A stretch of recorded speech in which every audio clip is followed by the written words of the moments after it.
wanted to film the book tour, but it got too dark, and then I showered, and now my hair's not dry, and so I think instead I am going to just speed run all the things that would have given me a stroke in 2015.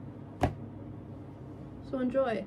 Okay, so first off, I am still currently a fan of Dan and Phil. If you watched my Getting Sappy on the Internet video, or if you saw my Getting Unready from Emo Night video, you probably saw that I was wearing merchandise, and I think I mentioned it in the video that I was wearing it, the merchandise from the Terrible Influence tour that Dan and Phil did. So I was a fan of them in 2015. I was a fan of them when they first started. It was a very big deal to me. I was a child. They're a big part of who I am now, and that's kind of crazy to think about. It does fit into the Terrible Influence thing. However, wouldn't have traded it for the world, let me clarify. How old was I in 2015?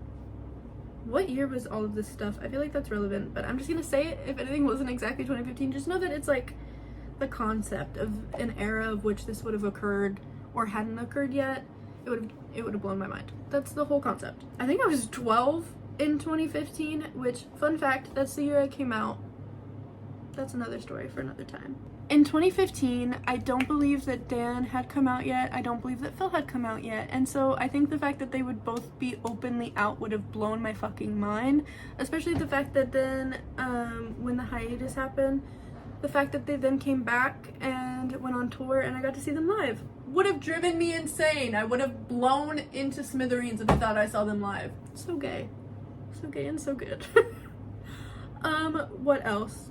I was a really big fan of Smosh, and so I liked Ian and Anthony, and then when they weren't doing it anymore, I still kind of liked it, but I wasn't as invested, and so I think it would have blown my mind to know that they're back, and that kind of sparked my interest in trying to kind of like intertwine myself in it more, because I still liked it when it wasn't Ian and Anthony.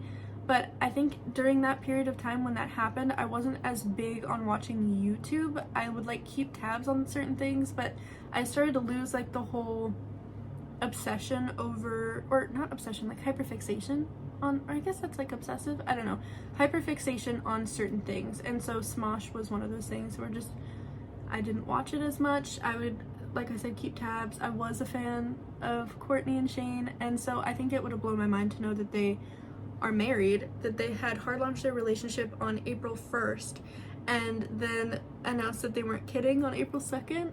If you notice my hair changing a lot in this video, it's because I am hyper aware of the fact that it's wet, and I typically just like pull it out of my face and braid it when it's wet, and I'm trying to let it do its thing, you know?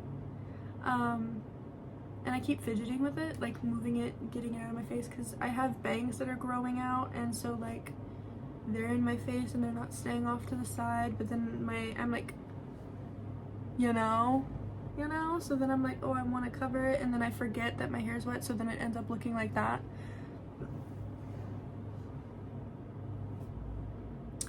So either ignore that or count how many times it changes and comment.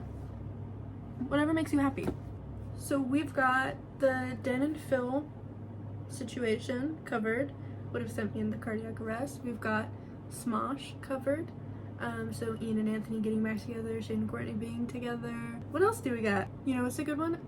Lizzie and Joel, also known as LD Shadow Lady and Smallish Beans. If you don't know who they are, they're British YouTubers. I got into Lizzie's videos because of Joey Graceffa, who I used to watch his videos, and I think I started when he was playing The Crafting Dead with Stacy Plays and Megan the Strawberry 17. There we go. I forgot her tag. I know her name's Megan, but I forgot her tag.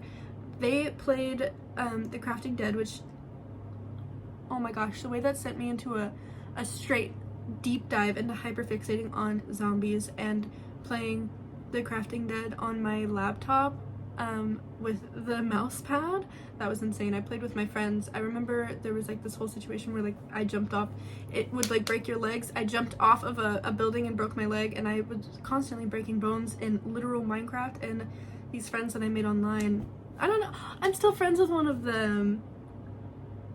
That's nice. We would play all sorts of things, like we would play modded Minecraft using Forge. I still have footage of that, and then my laptop when I was younger broke because the little thing that I used when I finally got a mouse broke inside of it, and it like destroyed my laptop, destroyed all of the footage. But yeah, I'm still in contact with one of them, so that's really fun. Anyways, I'm getting off topic. Joey Graceffa is the one who led me to watching Lizzie, but anyways, I would put on her videos when I was a kid to sleep. Like, I loved it. I loved it. And they're married, and I think I would have been very, very happy about that as a child. I'm still happy about it now. Zoe and Alfie are engaged and they have kids. That would have sent me over the edge because I was there when they were like, ew, that would be disgusting about being together, and now they're getting married. Are they married? Wait a minute. Are they married? I don't think they're married.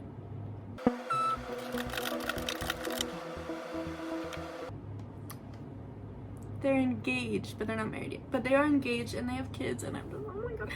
Another person who had kids, PewDiePie. PewDiePie and Marcia had a baby. I think my childhood is just unraveling before my eyes.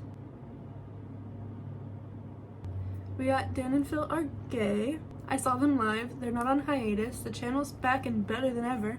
We've got Smosh is back and better than ever. The cast is fantastic, and Courtney and Shane are married. We have Lizzie and Joel getting married, Zoe and Alfie getting engaged and having children.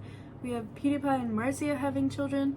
We have, oh my gosh, so many things. What else?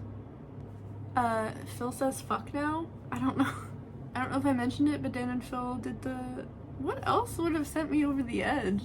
I feel like there's a lot more. What else would have sent me into cardiac arrest?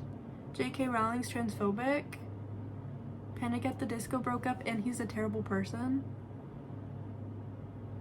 I was heavily invested in that man as a kid, so that probably would have hurt a little bit.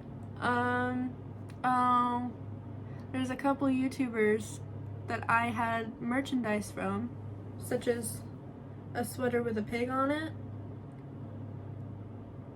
I feel like if I could break down not only all of the great things that have happened, but all of the terrible things that have happened, revolving the people that I appreciated in 2015, I feel like I would just be dead. It would be like when people are like, let me tell this little Victorian boy, Victoria era sick child, about the crazy shit that happens now. Like, try and give them a toaster strudel, see what they fucking do, you know? I was about to end the video, but what would shock you in 2012? I mean, 2012, sure, why not? 2012.